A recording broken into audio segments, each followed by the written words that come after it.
If you want to, go to the Tech Fridays under the technology folder and the team drive. You can get to the link. Most everybody, I think, has signed up on the CEU link so they can get their credit for today. But next link will take you to the Tech Friday site. Tech Friday today is kind of split up into, I guess, 3 sections. The first 2 parts are for everybody. It's kind of regarding some email things that you can do, so I can benefit from it. Then after that, it's teachers, and then the last 2 things are actually math specific, so it's English and science. Don't want to hang out for that part. Y'all can work on something else or go about your business, but I got some actually subject specific things today. All right.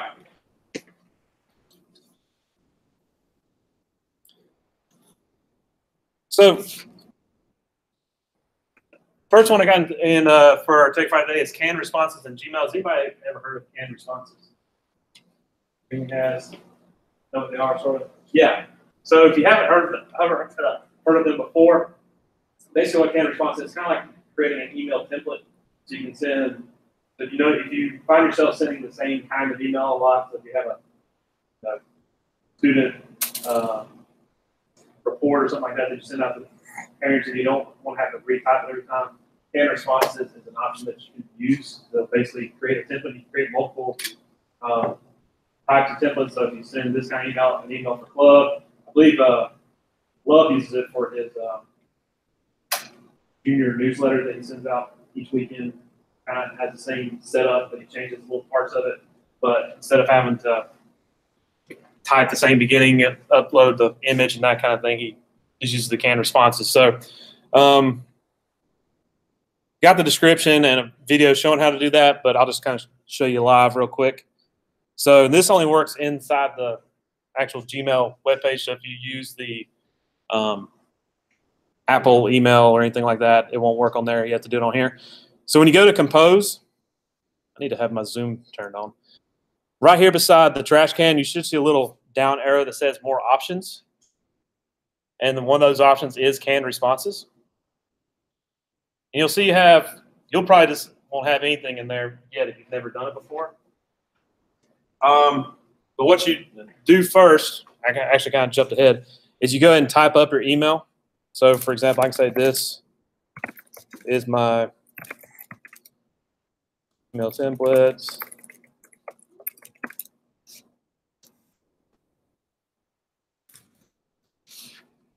And if you have an auto signature, I would actually take that out because your signature gets copied into the template. So you have like a double signature otherwise if you do it that way. So I'm just going to remove this part. And that's only if you have this turned on. If you type your signature every time, then don't worry about it. Yeah, so what I'll do now is click on that, canned responses, and then below save, there's 3 sections. There's insert, save, and delete. Under save, I'm going to click on new canned response. And up here, I'll get a new text that says email demo. That's the subject line.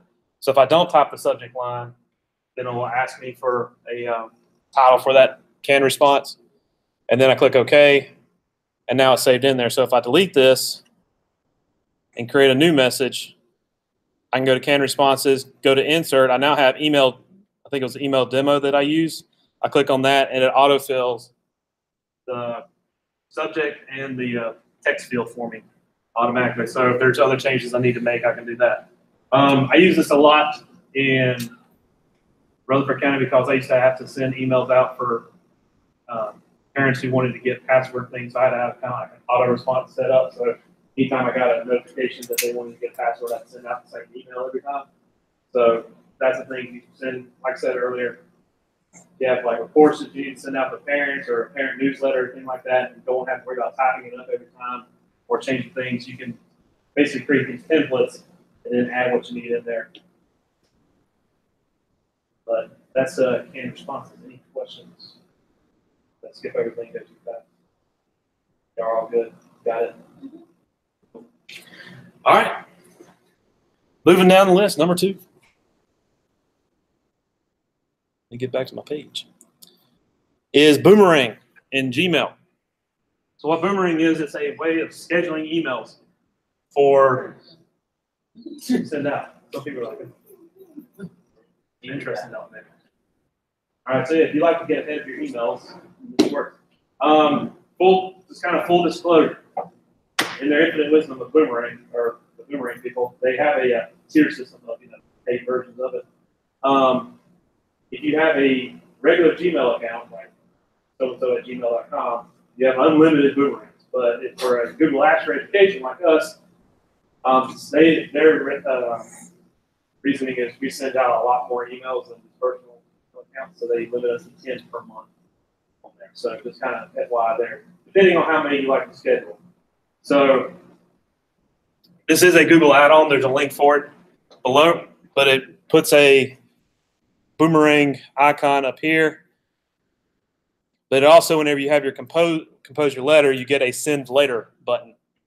So what you can do is you can actually schedule the email for a specific time. The other nice things about it are you can, if you don't get a response, they don't open it, or the thing is if they don't see it, it'll actually resend that email, or you can have it send you a notification that they haven't sent it. So if you have to get the word out to some people, but you want to make sure they open it, you can do that, and you can set it to Boomerang every 2 days, make it to Boomerang every hour. You really want to annoy them and fill up their inbox. But like I said, since it limits me to 10, it'll kind of keep track of it for you. So I'll just keep this one up since I've already got it. But under here, you see I have the send later. So we'll just send it to myself here. When I click send later, it's going to ask me, send in an hour, send in 2 hours, 4 hours, tomorrow morning, which I believe is 8 o'clock, tomorrow afternoon, which is after 12. You have some kind of templates you can go up to a month, but you can also actually set a specific date and time that you want to go out. So if you know you're going to send email to your students on Sunday, but you may not be able to get your email on Sunday, but you want to go out at a specific time, you can actually schedule it to go out at that time. Since you're having issues with it. Yeah, I downloaded the extension and did like a test with it and sent it to myself, and it never actually sent out. Okay.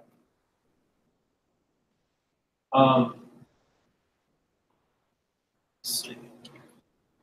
But it may have been user error, so. That's why we'll take a look at it. The other thing, the Boomerang. So if you check this box, it's going to Boomerang in 10 days. It says in 2 days if no reply. I know it's kind of hard to see that. Let me actually turn on. I don't understand, like, okay, can you tell me there's this thing called Boomerang? I don't know how to have that. Okay. Like, I'm like, okay, I want this. I don't know how to have it on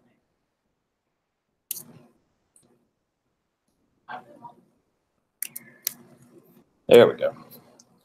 So to get it, I gave y'all a link, add Boomerang to Gmail.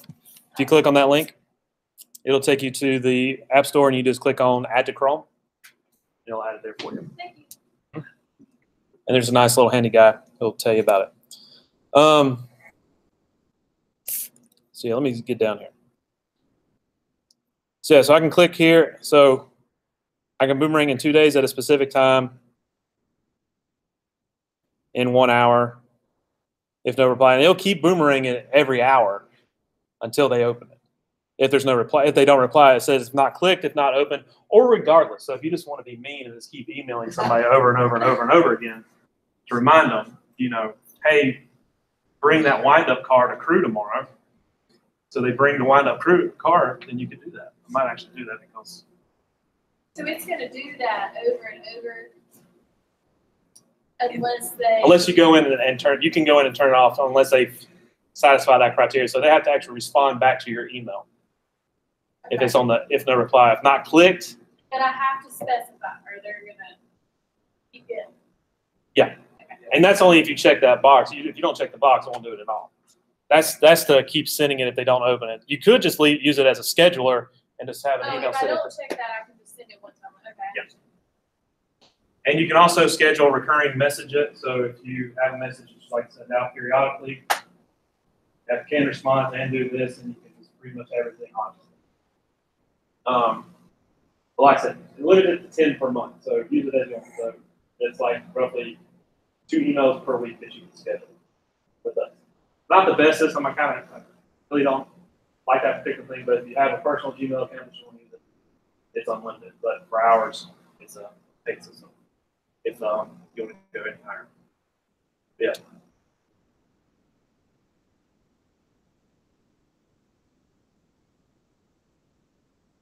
There's actually a Boomerang icon that will appear in your email.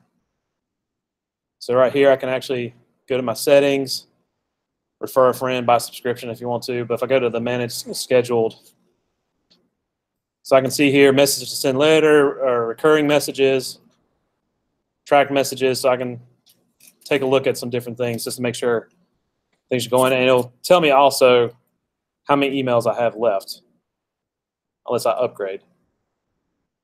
And it'll show you, here's the tier plan.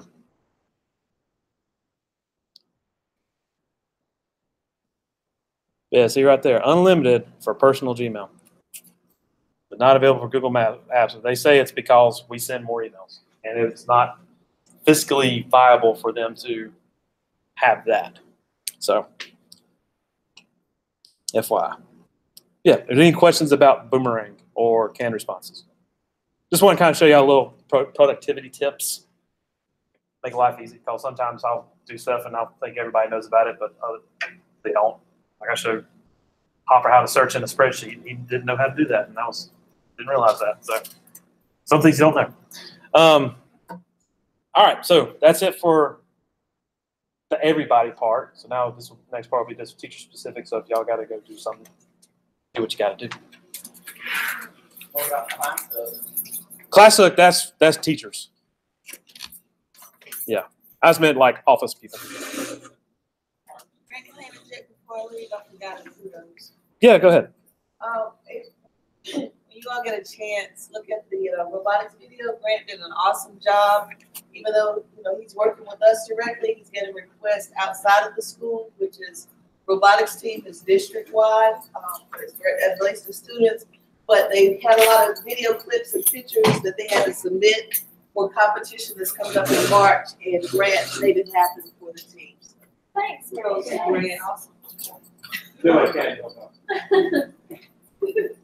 In spite of the red shirt, facial, with his tongue out. What? Huh? Yes.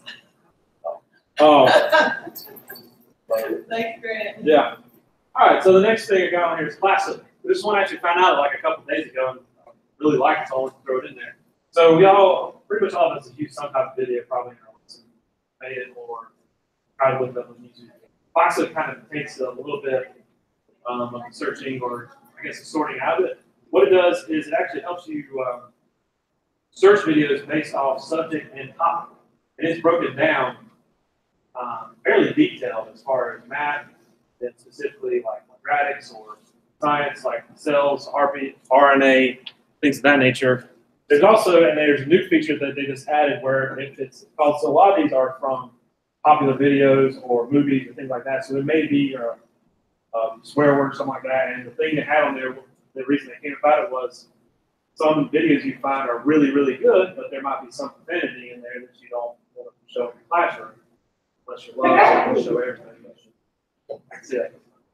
But they actually added this past week a profanity skipping feature. So if you go to the videos and click on the subtitles, you can actually turn off censor profanity or skip profanity, so actually skip ahead of that part. I haven't found a video yet to test it because it varies in range. I'll go ahead and go to ClassHook. You can also embed these videos into your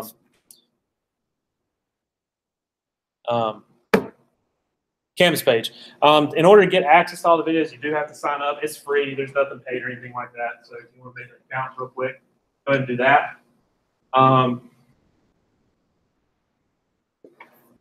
Let's kind of go to their main page here. They have some different ones. So you can go subject. So let's go science. And usually, from what it looks like, there's like one video. But you can choose grade level. So if I want a high school level, 22 Jump Street, Third Rock from the Sun, A Bug's Life. So you can choose from that. There was one I saw the other day.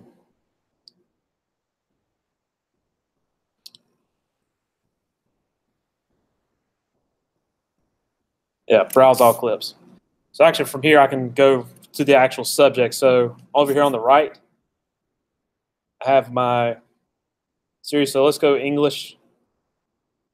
And so right here is the English section. So you can kind of see the different sections, and each link goes to the different parts. You have analysis, citation, comedy, fairy tales, figure of speech, phonics, and now this covers all grade levels. Grammar, language, literacy, devices, literature, contradiction. There's a lot, and each, like I said, each link is a video.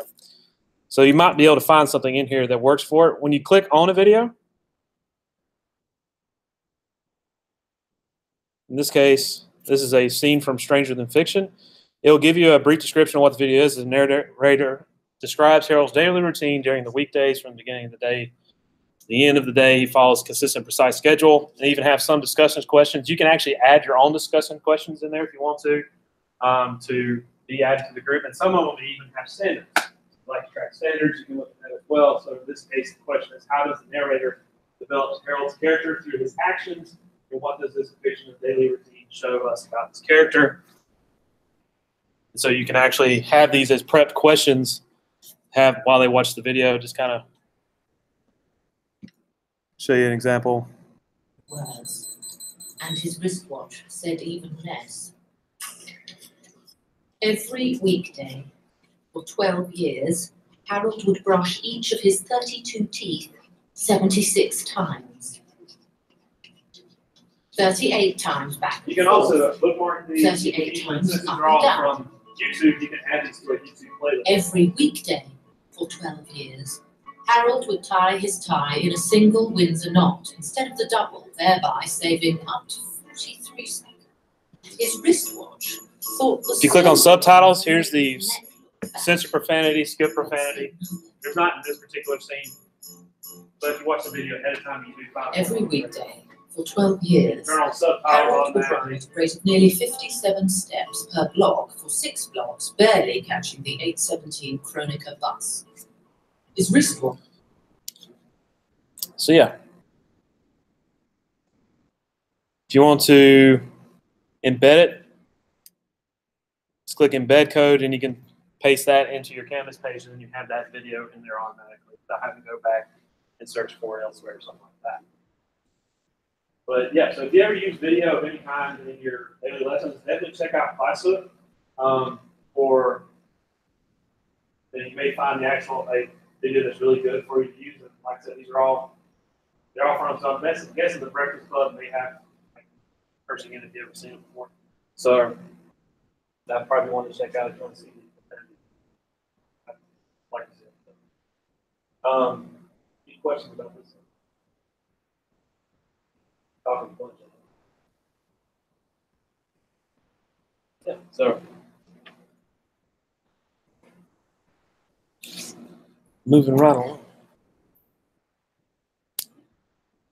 I'm pretty sure they're building their library as they go, but they tend to keep it one video, maybe a couple videos per topic. But I mean, these are all from YouTube, so I mean, if you need to find other ones, you can go there. But this one kind of gives you some discussion points and stuff. All right. Moving down the line. So my next two parts are basically they're math tools. So science and English. If you don't want to hang around, you can work on something else or go do something else. This next part, yeah, these are subject specific. Yeah, this is two more. Oh, So you need to work on something, go right ahead.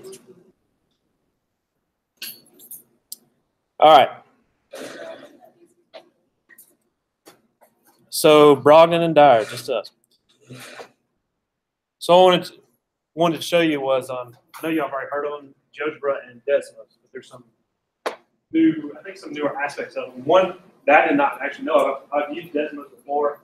The graphic calculator is actually at teacher.desmos.com, which is, have y'all ever heard of that? Okay, so let's check that out.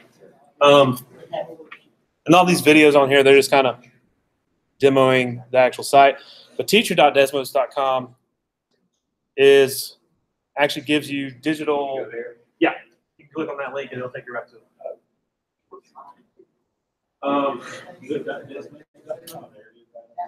Yeah. So you can actually go in here and get kind of digital manipulatives or things that help them model things.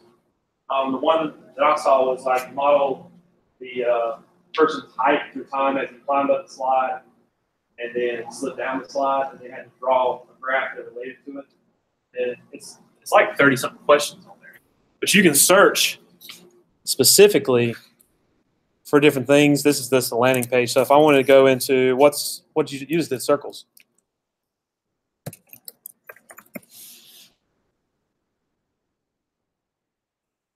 Let's see. Lawnmower math. So let's take a look at this one. And it'll tell you it's like 30, 45 minutes. And it gives you, this one has 16 different questions on it. So if you want, you can click on student preview, and you don't have to go to this one specifically. You can just find one of your own. It'll give you questions. So you run a lawnmower mowing business. You want to make more money by mowing more lawns, less than time with less effort. What techniques would you use? And so answer your question, submit to class. And then you can go click on to the next one. Where'd you go to get there? I just chose one of these, and down here it says student preview. And you can click through and actually look at the questions.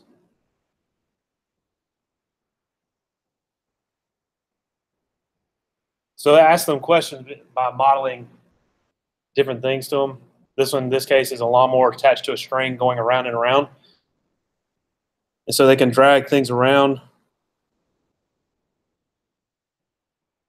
So drag the blue movable point to give the pole the right radius.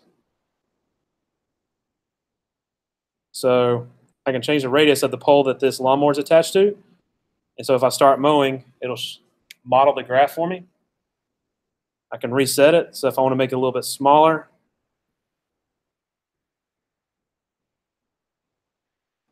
so they can see basically how changing different aspects of it kind of gives them a little more hands-on. So this one's with a smaller lawnmower. And again, lawnmower's unhappy with you, try again. So in this case, I think I need to make it a little bit bigger. Maybe not. So yeah, so they can play around.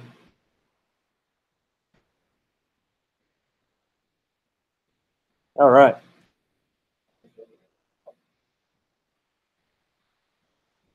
So what measurements would be most helpful if you were going to calculate the radius of the perfect pole? So it goes through the different ones. So we looked at the radius of the pole, the length of the string, and the size of the lawnmower. So now they actually give you some equations. Things start looking at it that way. So it kind of helps them relate to it a little bit better. Let me find another. What's one that you just got done doing, Mr. Brogdon? What's something you just did in math?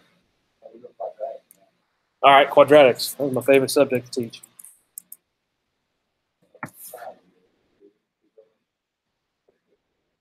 I'm just on Desmos. I just went up to the search bar and typed in quadratics. So will it hit the hoop? That was actually one I was taking a look at earlier.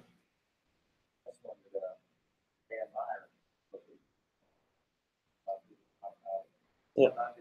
So drag the black points to create a line that models the blue points. So in this case, they actually first are just going to, they're not even going to find the equation. They're just going to try and get a graph, try and model as close as they can. Then the next question, lines use the only kind of mathematical register we need.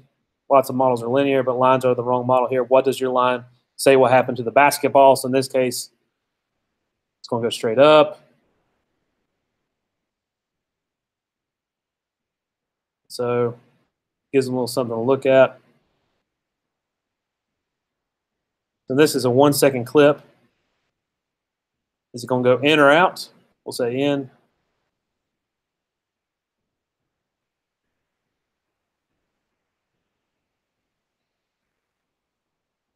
So they can look at each one. So this one, there's like 3, 4 of them. Oh, okay, so he's changing position. So this one, drag the black points to transform the parabola, help you decide if the ball goes in the hoop or not. So in this case, I can kind of move it there and move it there. So it looks like it's going to go in. I can submit these. And I'll get to the point. So it's going to go back and look through each of these videos so they can then count them off. So they predicted it, and then they're actually going to analyze it. And then you'll see the answers. You can verify. Now you done one of these before. And The Angry Birds. yes. They're like screwed up. You know, kids were like not able to see pictures. And Right.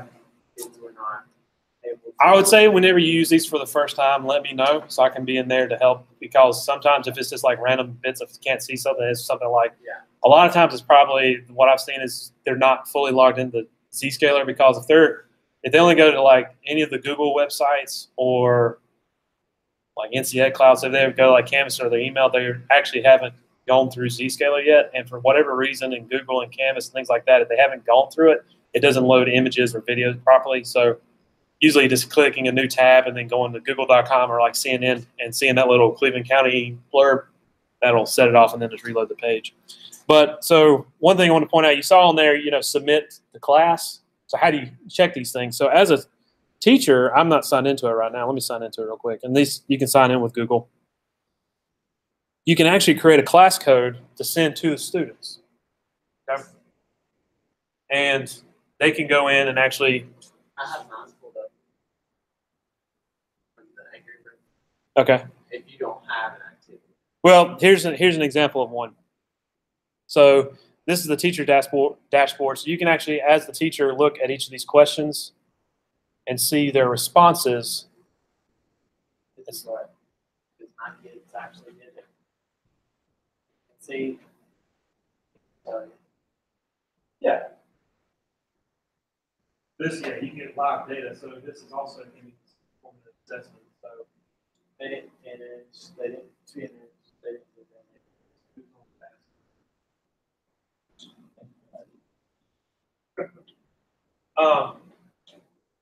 The other thing, and I included a video in it, you can also embed these into Canvas if you want to avoid having them trying to log into or going to Desmos and having to go outside the Canvas environment. So it depends on how much. But right here, this teacher, Shakopee Digital Learning, they came up with a method to embed it, and they give you an embed code. And so you can actually, here below it, here's the embed code. And right here, this part says class code goes here. He talks about it in the video. You paste the class code in there, and it'll automatically put it in there for you. So then the kids can actually just go to that page in Canvas, and then they can do that entire activity from there. You'll still have to go to Desmos, teacher.desmos to see the results, but they don't have to actually do it. But there's a lot of really good activities in there. Desmos is actually coming a long way. They've actually partnered with, I didn't put it in this week, but has anyone ever heard of Equatio? It's the Google Docs equation editor, but they've now partnered with Desmos, so now you can insert graphs and equations directly into Google Docs with the Equatio add-on. So if you want to take a look at that sometime, I can show you. Well, I might show you at the end of it. You were just going to show us the embed concept. The embed concept, and also just making sure you knew about teacher.desmos. I'd known about Desmos, but I didn't know about teacher.desmos. So I just want to make sure y'all were aware of it, just so you have just, increase your library of things that you can use to show students, because, we all have our favorite things we like to use, but you never know, you might find something in here. It is a digital thing that can be moved into Canvas, but it's not, you don't have to do it that way. Like I said, I can find something on here, like I want to do natural log. If I don't think I typed in right.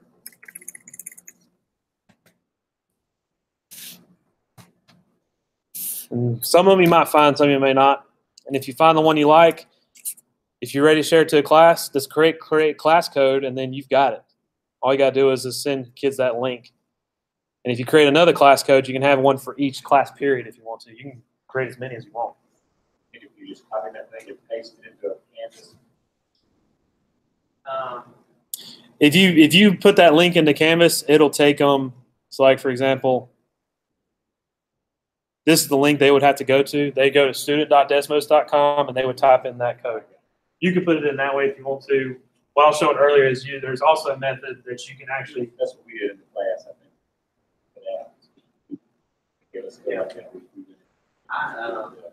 When I did the Angry Birds, I screenshotted, hey students, go to student.business and type in that and paste it in. Yeah, either way. But you can also embed it. Yeah, now you, So, so I don't even have to leave. yeah, so you wouldn't even have to leave the Canvas page. It can actually be on there for them to always go back and reference. Also, when they sign up for Canvas, when they sign up for Desmos, make sure they're entering like their correct name and stuff. Yeah. Because you can enter it like, Well, if they sign in with Google, that should take care of it because they'll pull all their credentials from their Google. well, like I had That's like, what I was saying. I had like Layla Oh, yeah. and Shy, all lowercase Shy, C-H-E. I mean, things like that. I don't know how they set it up, but I actually have one. Hunter Sandifer was like Dark Knight or something. I'm like, dude, type your name. Here's what it would look like in Canvas. So I'm still signed into Desmos, so that's why it recognizes me. But if I signed out, this is what it would look like. So right here, if they choose sign in with Google, it'll pull in if they're already signed into it. And then when they click join, here's that part you're talking about. Yeah, they need to type in. Just tell them to make sure they type in their name correctly. Click go. And now here's that same lesson we're looking at, but as you can see, I'm inside the Canvas environment. I can go through and look through my stuff. So there's no right or wrong way of doing it. It's whatever you're most comfortable with. So in your case, Brogdon, if you just want to put a link to it, you can do that. Dyer, if you want to embed it, you can do it that way. Whichever one works for you. Just want to make sure you're aware of it. The next part is GeoGebra. Now, I know you have used the app, but have you ever been to the website, geogebra.org? Okay. Let's take. Made a activity Okay. last semester. So if you click on that geogebra.org link, it'll take you to it. I'm already signed into it. But again, it's pretty much like Desmos, the same type of concept. It's a place where you can go and get activities and manipulatives to give your students to test out. Just kind of give them other options. So in this case, there's over 1 million free and interactive materials. And these are teacher created. This is not created by the GeoGebra company. So you can actually create your own custom ones as well. So I think didn't you say you had some GeoGebra things that you made way back when? Sketchpad, that's what it was. So I want to see if we'd be able to either recreate them in GeoGebra. Mm-hmm. Since we're not going to buy Sketchpad anymore, GeoGebra is free. Yeah. I'm going to take a look at that. So like, in this case, you can actually create your own worksheets. You can upload things from the GeoGebra app. If you want, you can just go to the GeoGebra math calculator and it'll bring up the classic. 400 files in Sketchpad. Wow. I'll make a note and look into that. I want to see because I'd love for you to be able to use all that stuff.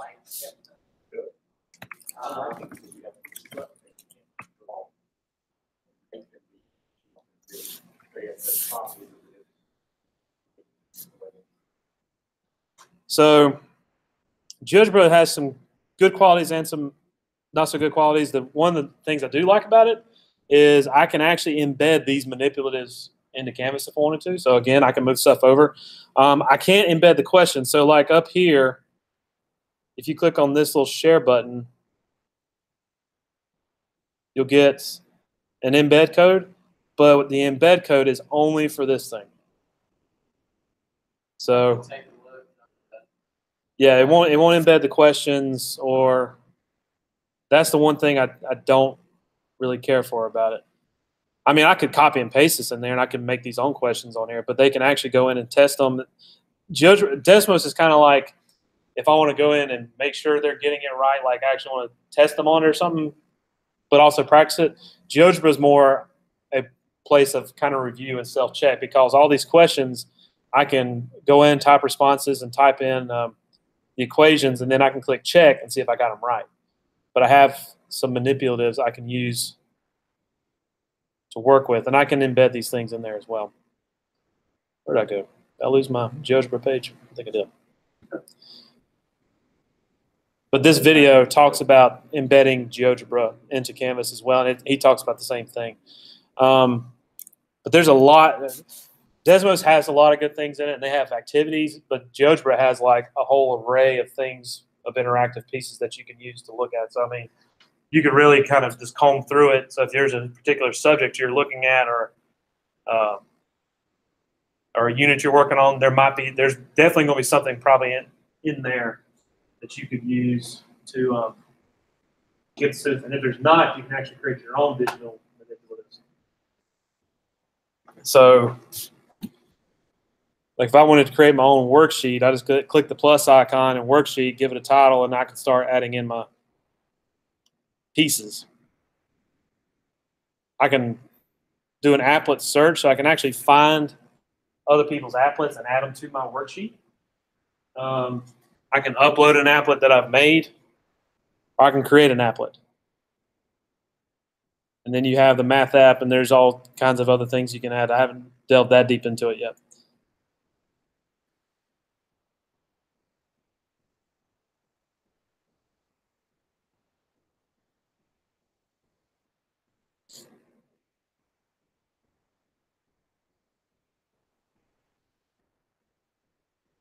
You can also look for other people's worksheets.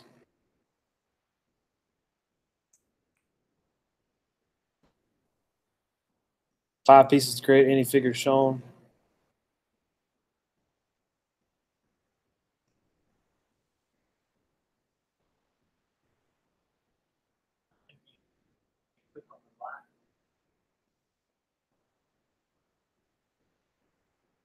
Well, it looks like the blue moves it, white rotates it. So you can, in theory, you could, well, not in theory, but what this is saying is with these shapes here, I can create any of these black shapes up here. So black triangles flip the figure. They don't give you an outline. No, so it'd be like, you ever had those puzzles as a kid, those wooden puzzles where you had to make most of them are like make a square. This one, in particular, you can make all of these shapes. Using that would drop me. It dropped me nothing. So you can use these 5 puzzle pieces. Yeah, imagine doing that. That'd take up about 4 hours of time right there, probably. Well, Like here's and the guy who did the video on here, he actually did. I think it was embedded GeoGebra into a Canvas quiz. And what he did for their submission was they had to answer the problems, and then they had to take a screenshot of the problem and submit that as their answer. Because what GeoGebra does, it'll actually randomize the numbers that are in there. So each time they do it, they get a different answer, or they did a different question. So not everybody, when they go to it, is going to have the same thing, so they can't cheat off of each other. So there's some options there if you want to take a look at that. But I knew both of y'all looked at Desmos and GeoGebra, so when I saw those, I wanted to make sure I pointed them out to you. But I figured I'd just take part of today's Tech Friday and actually just show you these specific tools. So what I have to do now is make sure I do specific tools for English, science, and social studies, so they have their days as well. Which, if I do that, will cover the rest of my time. But any questions for these right here? Most of this stuff, I would say, just kind of go and play around with it, take a look at it, and if you want to integrate it into your Canvas stuff and have questions, feel free to ask me. I'll take a look at both methods, and we'll figure out the best one. I would say if you do plan on using them with the class, especially the online aspects of it, let me know so I can be in there to kind of help you out, or even co-teach with you. So if you need So you can focus on the material while we focus on the technical side of it. So that way you're not having to take, valuable class time to get somebody logged in. You can still be going through it while I help them with that. So that's all I got for today. Whenever I go to the workshop registration, Mhm. I don't know how to get to your. That if you go to that Google Doc,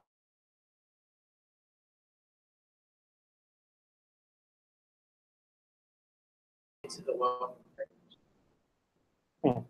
I'm logged into mine right now, so so if I go to the tech. that link should take you to.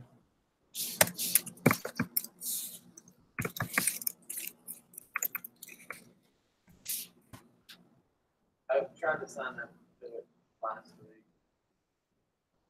Let me go in here. Oh, it does take you to the welcome link, doesn't it? All right, let me fix that. Workshop registration. I need to do Tech Fridays. Is that all the Tech Fridays? Yes, this is all of them from Oh, good. September, and the last one will be April. I've only got 2 more. Wow. Okay. Sad. I'm looking forward to the next one because